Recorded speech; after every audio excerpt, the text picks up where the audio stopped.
మేము స్వామి ఫోన్లోకి రావటానికి మా మేనమామ కొప్పు సద్గురుమూర్తి గారు, ప్రభావతి గారు, వాళ్ళు మా చిన్నతనం మేము పుట్టక ముందు నుంచే వాళ్ళు స్వామి ఫోన్లో ఉన్నారు. వాళ్ళ ద్వారానే మేము ఫోన్లోకి రావటం జరిగింది.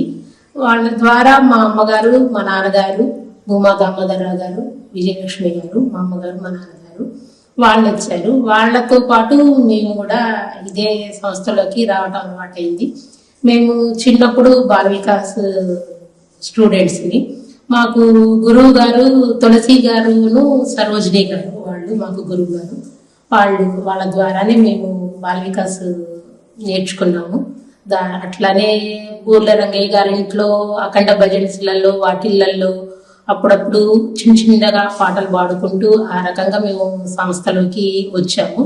ఇప్పుడు ఇంకా ఇక్కడ మందిరంలోకి వచ్చిన తర్వాత ఏ కార్యక్రమంలో అయినా యాక్టివ్గా పార్టిసిపేట్ చేయటము మాకు ఆనవాయితీగా వస్తూ ఉంది. మాకు ఒక బాబు సాయి ఆదిత్య అతని పేరు.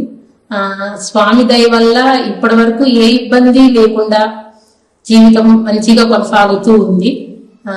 అదే విధంగా మాకు ఏదైనా ప్రోగ్రామ్ జరిగింది అంటే మందిరంలో మేము ఎక్కువ సర్వీస్ లోనే పార్టిసిపేట్ చేయడానికి ఇంట్రెస్ట్ చూపిస్తాం. మేము వేరే బడ్జెట్లలో వాటిలలో కూర్చోవడం కంటే మాకు సర్వీస్ అంటేనే బాగా ఇంట్రెస్ట్ గా ఉంటుంది.